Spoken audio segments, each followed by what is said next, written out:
El corolario de Trump a la doctrina Monroe parece estar intensificándose frente a la costa de Venezuela. Un petrolero venezolano que se dirigía a Cuba con unos $60 millones en petróleo fue incautado.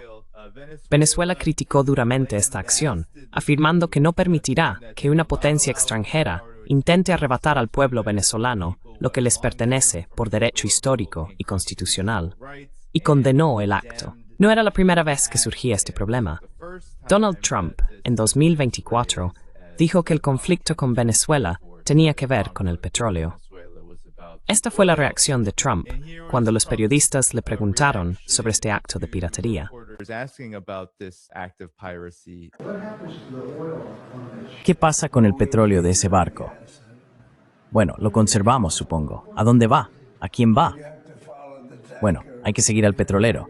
Ya sabes, eres un buen periodista. Solo sigue al petrolero, síguelo. Consigue un helicóptero, sigue al petrolero. Pero supongo que vamos a quedarnos con el... Esto se enmarca en el contexto de la investigación sobre crímenes de guerra de Hegseth, donde quiera que se encuentre ahora en esa saga, así como por su amenaza de un cambio de régimen en Venezuela.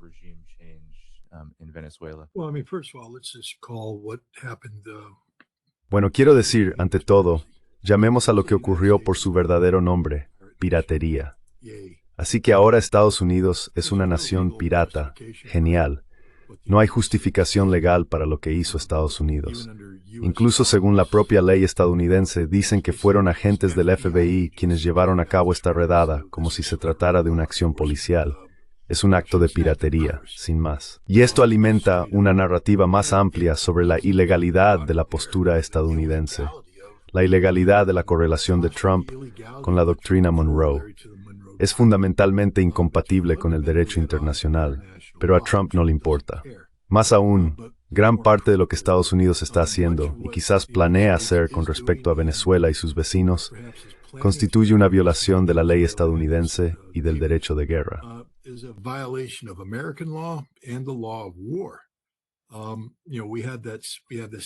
Sabéis, tuvimos aquel incidente del 2 de septiembre en el que atacamos un barco después de que Pete Hegseth aparentemente diera la orden de matarlos a todos. Recordad, la gente dice, oh, vamos Scott, ¿de verdad lo dijo? Chicos, le escucháis, ¿verdad? Quiero decir, leísteis o escuchasteis su declaración ante los 800 oficiales en Cuántico sobre la letalidad máxima. Ya no seguimos esas tontas reglas de enfrentamiento. No, esas tontas reglas de enfrentamiento se han tirado por la ventana. Ahora se trata de la letalidad máxima. Y luego ha dado discursos posteriores en los que básicamente dice que nuestro objetivo es matar a todo el mundo. Así que no es irrealista creer, como algunos han dicho, que dio órdenes que coinciden con la propia retórica del presidente. El presidente ha dejado constancia de que dijo, matadlos a todos. Solo quiero recordar a la gente que yo voté por este grupo. ¿A quién le importa? A nadie le importa por quién votaste.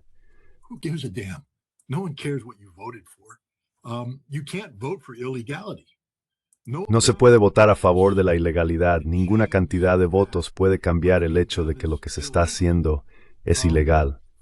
Para quienes dicen, son narcotraficantes, bueno, tenemos muchos narcotraficantes aquí en Estados Unidos. Conducen arriba y abajo por el corredor de la I-95 y hay otros corredores por ahí.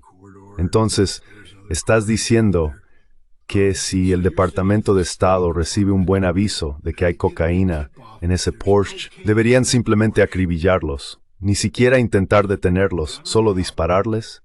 Y si salen arrastrándose del coche, agitando las manos, hay que matarlos, ejecutarlos, acercarse y pegarles un tiro en la cabeza porque son narcotraficantes. ¿No tienen ningún derecho? ¿Entiendes la estupidez de tu argumento ahora mismo?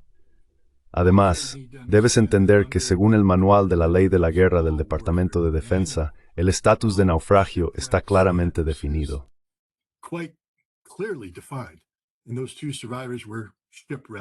Esos dos supervivientes naufragaron en todos los sentidos de la palabra, y los asesinamos, los matamos. Eso es una violación de la ley de la guerra. Es ilegal dar una orden de no tomar prisioneros. Eso es una violación. Y es ilegal rematar a los prisioneros, a los supervivientes de naufragios. Están fuera de combate. Lo que ha ocurrido aquí es que el ejército ha empezado a hacer preguntas.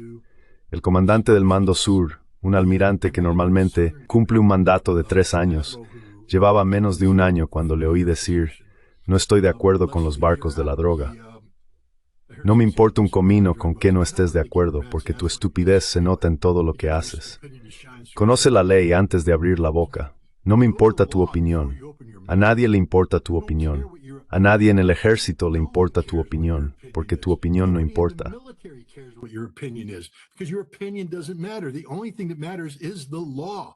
Lo único que importa es la ley, y la ley es bastante clara. Lo que ha ocurrido aquí es que el presidente está ordenando al ejército hacer cosas que son claramente ilegales. Está causando muchos problemas en las Fuerzas Armadas. El almirante Bradley está en serios aprietos ahora mismo porque violó la ley de la guerra. Debería ser sometido a un consejo de guerra. Y para que lo entiendas, esto no es una infracción menor. No es una cuestión técnica. El Congreso de los Estados Unidos aprobó la Ley de Crímenes de Guerra, creo que en 1996, y establece claramente que cualquier violación grave o importante de los convenios de Ginebra, el derecho internacional de la guerra que constituye la base del manual de la Ley de la Guerra del Departamento de Defensa, se castiga con cadena perpetua o con la pena de muerte. Aquí no estamos jugando.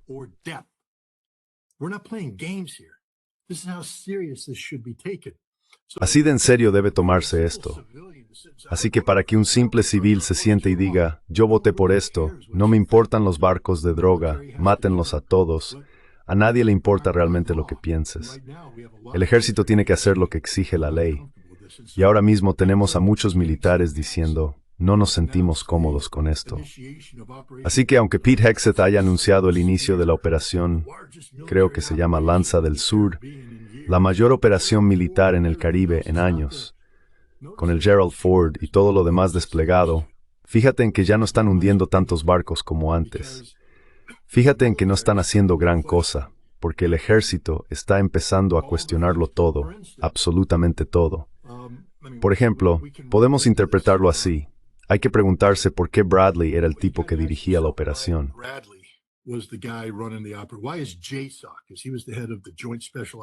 ¿Por qué el HASOC? Porque él era el jefe del Mando Conjunto de Operaciones Especiales, está dirigiendo esta operación. Porque nadie más lo haría. Pero otra razón son las fuentes y los métodos de inteligencia que se están utilizando. Los Navy SEALs tienen una unidad llamada Black Squadron. Es su escuadrón de inteligencia, vigilancia y reconocimiento. Te habrás dado cuenta de que el presidente y todos los demás dicen: sabemos lo que hay en ese barco, no hay ninguna duda al respecto. Les creo. Creo que saben exactamente lo que hay en ese barco, porque creo que el Black Squadron está sobre el terreno en Venezuela haciendo su trabajo, y están obteniendo la inteligencia directa sobre quién está en ese barco y qué hay en él. No estoy discutiendo eso.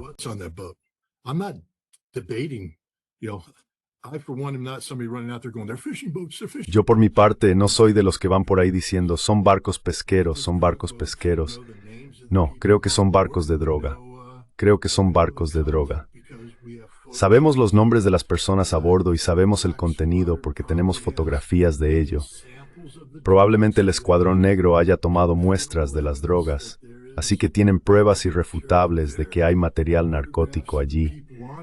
Fotografías de las personas, rastreadores en el barco. Luego lo sobrevuelan con un dron de la Marina. Olvido el nombre del dron que usan. Pero el dron lo detecta, tiene un designador láser y marca el barco. Y entonces el helicóptero o alguna otra plataforma lanza un Hellfire a distancia y se acerca y hace volar el barco por los aires.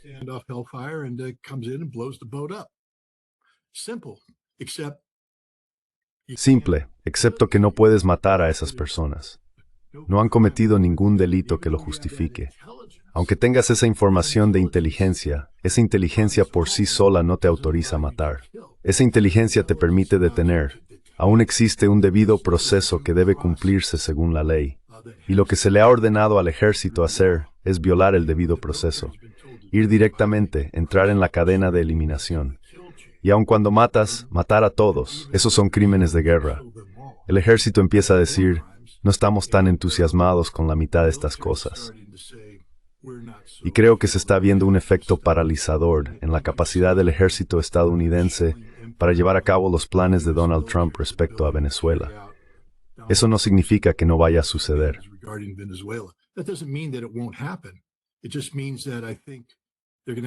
Simplemente significa que creo que van a tener que adoptar un enfoque diferente, porque al final del día, la mayoría de los militares se toman muy en serio su juramento de defender y proteger la Constitución contra todos los enemigos, tanto extranjeros como nacionales. Todos han sido instruidos en el derecho de la guerra y todos comprenden sus obligaciones cuando se enfrentan a una orden claramente ilegal.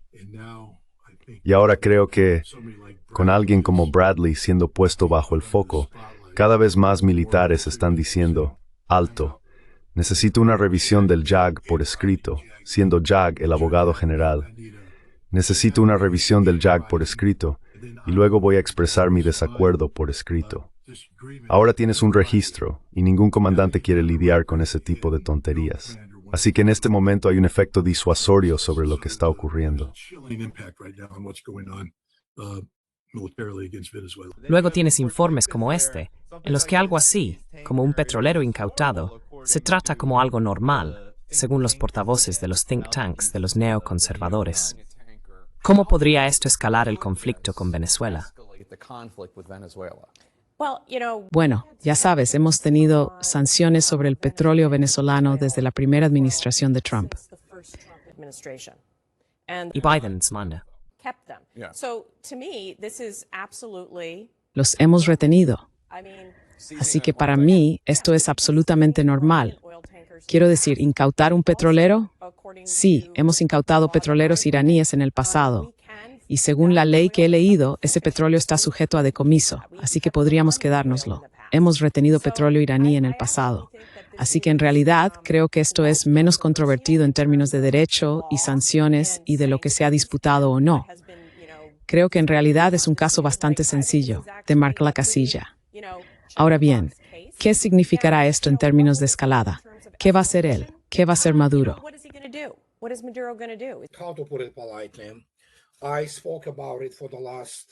Llevo hablando de esto casi 4 años.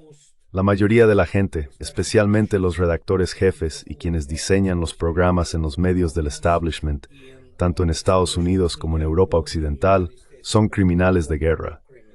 Lo mismo ocurre con la mayoría del mundo de los think tanks. Por ejemplo, como dijo esta señora, son neoconservadores, son belicistas. Muchos de ellos deberían estar entre rejas por sus crímenes contra la humanidad y por crímenes de guerra en toda regla.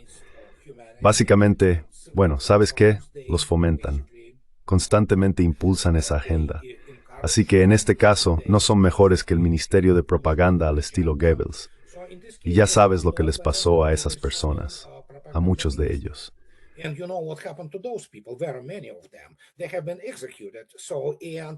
Fueron ejecutados. Y cuando digo esto, no lo digo a la ligera. Justo hoy, bueno, el Instituto Quincy, eso es otra cosa. Un grupo de expertos que pretende ser, ya sabes, América Primero y todo eso, el grupo del Estado responsable. Pero publicaron un artículo muy interesante sobre otro grupo de expertos, el Instituto para el Estudio de la Guerra. En realidad, allí no estudian la guerra, no la entienden. Mira quiénes son esas personas y quiénes están en su junta. Es puramente una operación de los Kagan, Kimberly Kagan. Es uno de esos hombres Moran con un doctorado, y personas como Keane y Petraeus están en la junta.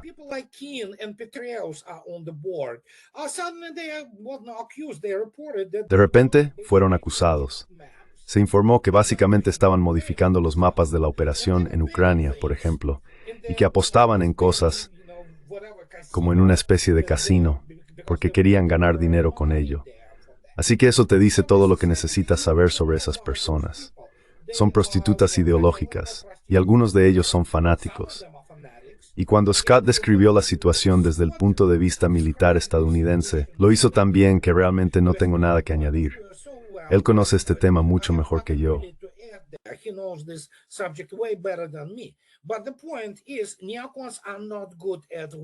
Pero el punto es que los neoconservadores no son buenos en la guerra, no son buenos en tecnología. Básicamente son personas que pasaron por fábricas de títulos centradas en humanidades, en la Ivy League, y no entienden la guerra moderna. No entienden, por ejemplo, lo que se podría hacer con esos 20 Su-30 MKI, que son más antiguos, pero siguen siendo cazas muy modernos capaces de portar todo tipo de armas, como el KH-31, ya sabes, cosas así. Si, Dios no lo quiera, ocurriera algo, es casi seguro que Estados Unidos intentaría bombardear a Venezuela sin piedad. Pero el problema es que no hay ninguna posibilidad de que haya una fuerza terrestre real y seria sobre el terreno. Y probablemente todo se reduciría a intentar un cambio de régimen, como Scott señaló correctamente.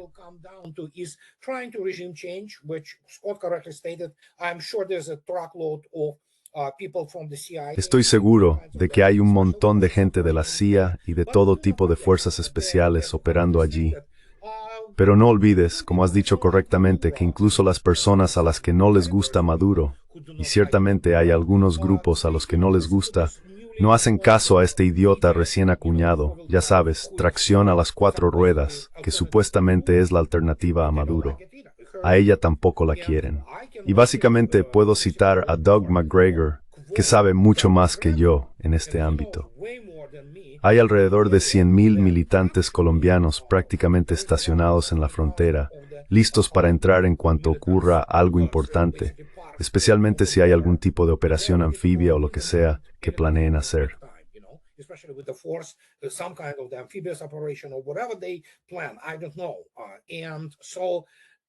No lo sé, no va a ser un paseo por el parque, teniendo en cuenta que Venezuela es 3 veces más grande en territorio que Vietnam.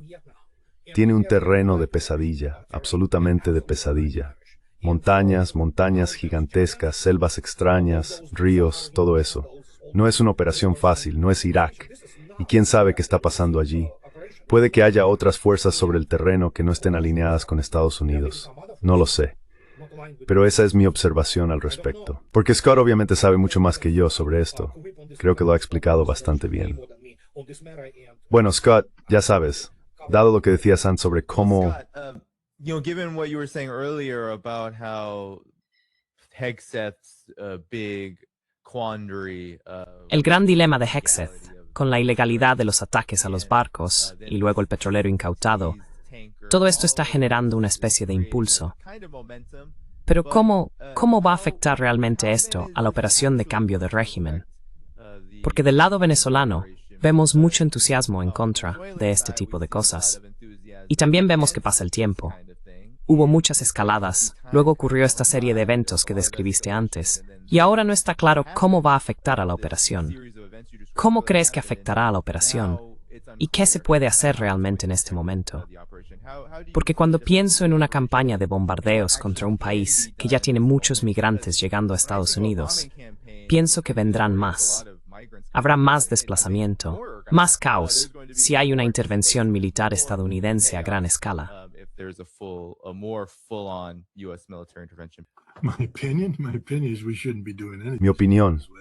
Mi opinión es que no deberíamos estar haciendo nada de esto con Venezuela. Maduro ha dejado bastante claro que está dispuesto a trabajar con Estados Unidos para garantizar que el petróleo venezolano sea, ya sabes, principalmente extraído y explotado por compañías petroleras estadounidenses.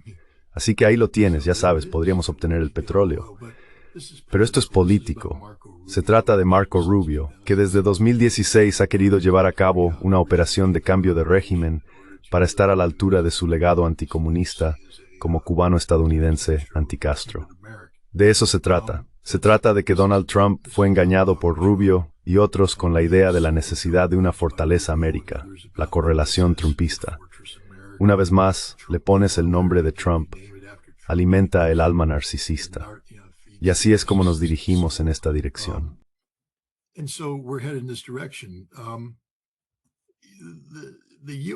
El ejército de Estados Unidos, sin embargo, de nuevo, solo quiero señalarlo, Venezuela es un país muy grande. Llevar a cabo una campaña aérea estratégica diseñada para eliminar la viabilidad del gobierno de Maduro llevaría muchas semanas. Venezuela es más grande que Irak. Realizamos una campaña aérea estratégica contra Irak que, ya sabes, nos obligó a volar miles de misiones durante un periodo prolongado. Había muchos portaaviones y alas aéreas desplegadas en Arabia Saudí y Turquía, etcétera, etcétera. Bueno, tenemos, ya sabes, un par de escuadrones de F-35 y un ala aérea embarcada en el Gerald Ford. Eso no son suficientes aviones, chicos, para llevar a cabo una campaña aérea estratégica. Y tampoco tenemos suficientes misiles de crucero para realizar el tipo de ataque sostenido que sería necesario para, ya sabes, lograr un resultado solo con el poder aéreo.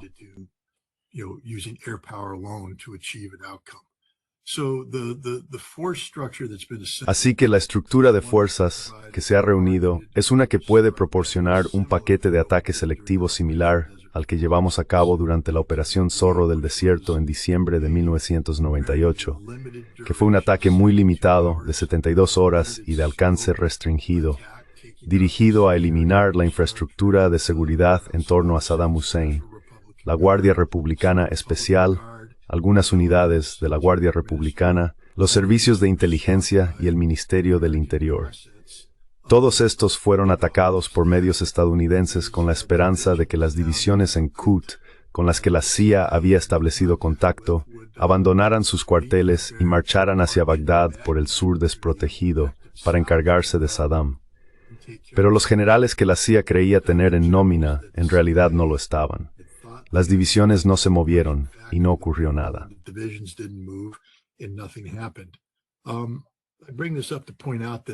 Menciono esto para señalar que lo que realmente está ocurriendo en Venezuela, el verdadero cambio de régimen, lo está llevando a cabo la CIA, no el ejército estadounidense. El ejército de Estados Unidos hace las cosas visibles en la periferia para generar titulares. El trabajo de la CIA es mantenerse fuera de los titulares. Pero ya sabes, la gente debe recordar que la CIA tiene una rama paramilitar muy grande y sólida, que se ha vuelto aún más grande y capaz debido a los 20 años de la guerra global contra el terrorismo. Dirigieron ejércitos secretos en Afganistán. Acabamos de ver el impacto residual de eso cuando una de las unidades de la Fuerza Cero de Kandahar, los comandos secretos afganos que lucharon para la CIA, salió y disparó a 2 miembros de la Guardia Nacional en Washington, D.C., matando a uno y dejando gravemente herido al otro. La CIA dirige ejércitos secretos.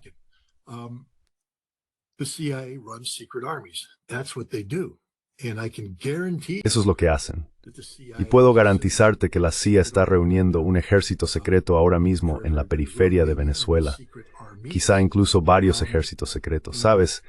En 1998 necesitaba hacer una inspección de prueba de las instalaciones presidenciales y necesitábamos mucha gente con poca antelación. Y de repente, la CIA sacó de la manga una unidad argentina de operaciones especiales que se puso a disposición para venir y hacer lo que necesitaba que hicieran. Fue como, espera un momento. Normalmente tenemos que escribir cartas al gobierno argentino, pasar por todo el proceso. Pues no. La CIA simplemente apareció y ¡zas! Me dio una docena de comandos argentinos. También conseguí una docena de comandos polacos. Eso te dice algo sobre la relación de la CIA con el gobierno polaco.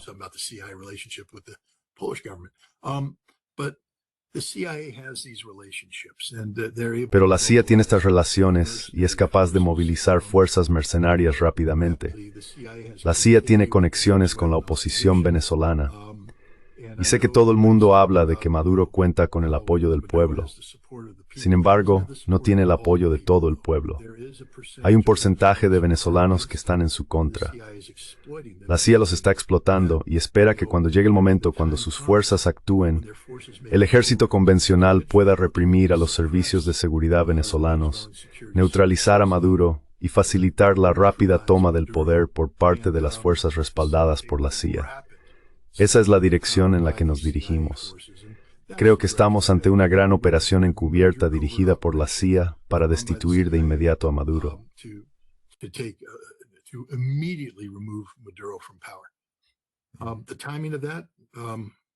El momento de eso, ya sabes, no lo sé. No estoy en la CIA. Solo te digo que sé lo suficiente sobre cómo opera la CIA, habiéndolo visto de primera mano, trabajando con los paramilitares en Irak para llevar a cabo operaciones de cambio de régimen contra Saddam Hussein. Ya sabes, los patrones se repiten. Tienen un modo de operar que se remonta a Afganistán, que a su vez se remonta a Laos, que se remonta a Vietnam, y así sucesivamente en todos los lugares del mundo donde han hecho estas cosas. Esto es lo que hacen. y lo están haciendo ahora mismo en Venezuela. Y les doy un 100% de probabilidad de eliminar a Maduro. Un 100% de probabilidad. Lo que ocurra después de que lo eliminen, no lo sé. Todo puede pasar. Pero hay una certeza del 100% de que cuando aprieten el gatillo, Maduro estará muerto o capturado.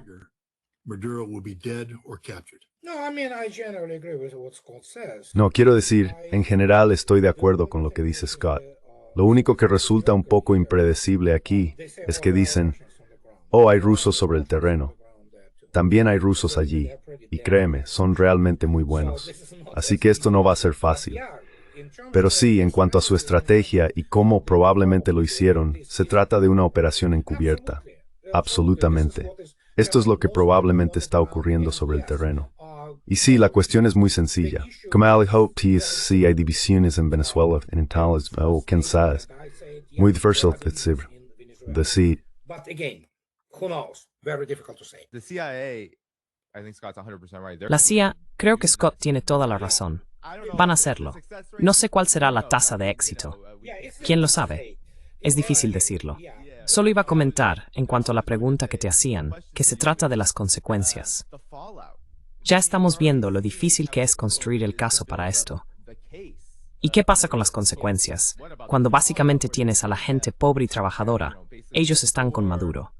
Eso es gran parte de la población. Luego tienes a un tercio, esta población adinerada, muy antigubernamental. Pero las consecuencias podrían ser muy devastadoras. But the fallout could be very devastating.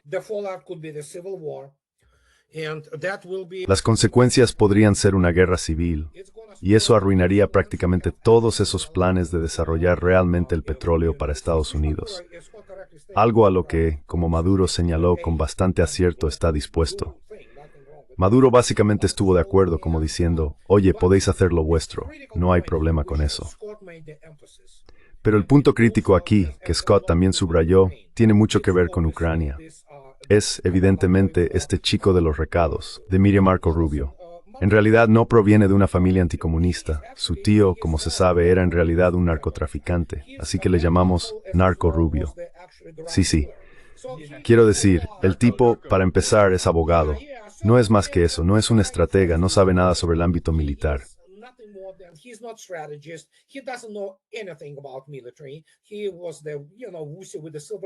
Era, ya sabes, el blandengue del cucharón de plata, nacido con el cucharón de plata, y evidentemente estaba haciendo recados para Miriam Adelson y todo tipo de neoconservadores.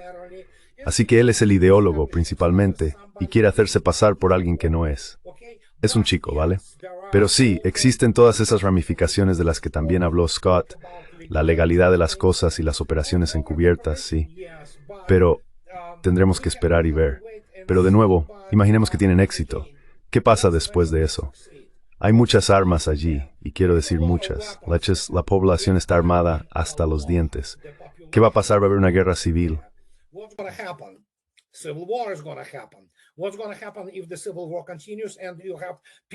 ¿Qué va a pasar si la guerra civil continúa? Y hay personas que no aman nada más que matar a estadounidenses y a quienes cooperan con ellos. Como ya mencioné, incluso Doug McGregor afirmó que hay unos 100,000 hombres de Colombia que querrían ajustar cuentas, incluso con la CIA. Así que es una situación muy compleja. Y me encantaría estar allí, de hecho, me gustaría estar allí de todos modos, en medio de todo eso. Las ramificaciones y consecuencias de eliminar a Maduro por cualquier medio podrían ser catastróficas para Venezuela. Y de nuevo, como ya dije, acabarán haciendo otra intervención al estilo de Vietnam. ¿Puede Trump manejar eso? No lo sé. Estados Unidos no está preparado para manejar esto, no tiene los recursos. Ese es el punto. Scott dijo correctamente que lo único que pueden hacer es un ataque limitado, una especie de ataque tradicional, lanzar todo lo que tengan la Marina y la Fuerza Aérea de Estados Unidos. Es como que, ahora mismo Estados Unidos tiene unas 2.500 TAM Block POR y Block FE disponibles, misiles de ataque terrestre Tomahawk. No es mucho. En realidad, es muy poco para quienes no entienden lo que está ocurriendo. for those people who do not understand what is going on. Just to give you understanding. Solo para que te hagas una idea, el famoso ataque en Siria cerca de Damasco, en aquel edificio, utilizó unos 109 Tomahawks y JASSM. La mayoría fueron derribados. Así que eso ya representaba una parte importante del arsenal. Si la gente piensa que una operación de ese tipo podría mantenerse, Scott tiene toda la razón. No puede mantenerse. Podría ser algo limitado, un par de semanas, quizá 3 y nada más. Estados Unidos literalmente empieza a quedarse sin municiones. Pero de nuevo, aquí viene lo que nadie quiere recordar. Prosperity Guardian, que fue una catástrofe para la Marina estadounidense cuando intentaron hacer lo mismo con los hutíes. Y déjame decirte, los hutíes son objetivos mucho más fáciles. And let me tell you, Houthis are much easier targets. You know why? Because Yemen is primarily sand. ¿Sabes por qué?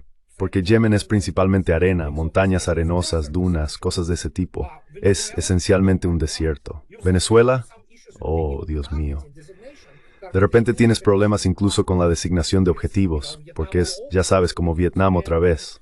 Pueden desviarse y tendrás que esforzarte mucho solo para identificar correctamente, localizar y luego desarrollar una solución de disparo sobre cualquier objetivo dentro de las selvas o las grietas de esas montañas increíbles. Así que sí, es una propuesta muy difícil. Y como resultado, ¿podríamos observar una guerra civil en Venezuela? Probablemente. ¿Qué tan probable? No lo sé. No me meto en eso. Likely. How likely? I don't know. I'm not into the percentages. Porcentajes. Sí, sí. Bueno, cuando lo piensas también. Además, no solo el terreno, y luego además si tienes Caracas. O sea, no puedes borrarla por completo, porque la gente que quieres que dirija el país, ya sabes, los ricos, la oposición, quien sea, necesitan Caracas. Sabes, no se puede borrar. No puedes simplemente borrar la ciudad de Caracas. No puedes hacer eso. Así que es muy... No, sí, no es tan básico ni tan simple. No, it's not simple at all. It's much more complex. Again, No es nada sencillo. Es mucho más complejo, como ya he dicho, que Vietnam. Y ten en cuenta que Maduro ha estado distribuyendo armas entre la población durante los últimos meses. Allí están armados hasta los dientes. Y no estoy hablando de simples pistolas de 9 milímetros. Esa gente lleva AK-47, AK-74, RPG y cosas por el estilo. Así que si piensas en la magnitud de lo que está defendiendo, yo no querría estar en el lugar de la oposición, que por supuesto, Estados Unidos quiere instalar, porque habrá mucha gente que irá tras ellos y sus familias en cuanto sepan dónde viven.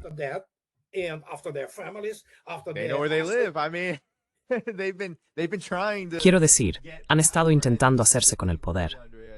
Creo que, para mí, Andrea, mientras terminamos aquí, tu última reacción a esto, la cuestión esencial es, ¿se parece más Venezuela a Irán o a Siria, en términos de resiliencia? Con Siria vimos cómo fue degradada y todo eso. Con Irán, por supuesto, no hay mucha comparación, porque Venezuela no tiene los sistemas de misiles balísticos y demás, de la misma manera.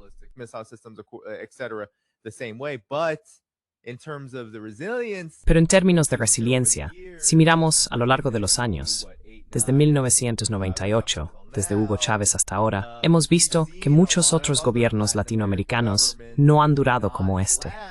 Quiero decir, este gobierno ha durado bastante. La gente ha seguido votándolo, lo ha apoyado a pesar de los golpes y las sanciones, etc. Eso, para mí, es una dinámica que indica que esta situación podría parecerse más a la de Irán, en el sentido de que es realmente difícil de derrocar, en contraste con Siria, donde fue más bien espera, y luego, de repente, ocurrió la operación para derrocarlo. ¿Pero qué opinas tú sobre esto?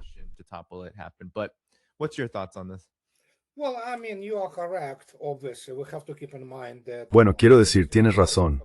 Obviamente tenemos que tener en cuenta que la mayoría de la población, de qué tamaño es esa mayoría, solo podemos especular, apoya a Maduro. Y de nuevo, como ya he dicho, hay indicios de que hay rusos sobre el terreno allí.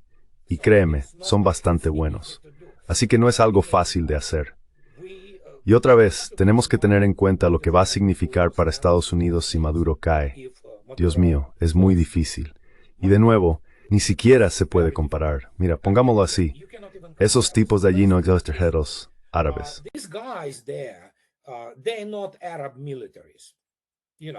they are people with a little rather significantly Son personas con una cultura bastante diferente, por decirlo suavemente, en cuanto a su capacidad para ser entrenadas como una fuerza organizada. Así que tenemos que esperar y ver. Y de nuevo, no vas a sacar nada de mí porque no soy el experto en ese teatro. Pero sé una cosa, Dios no lo quiera. Si un par de esos, por el amor de Dios, su 30, aparecen de la nada, llevando KHI 31 con la última versión, con un alcance de unos 280 kilómetros y una velocidad de Mach 3,4, no van a ser interceptados. Una sola salva, y pierdes un destructor o te golpean un portaaviones. Y eso no va a ser bueno. that's not gonna be good. I mean, let's put it this way.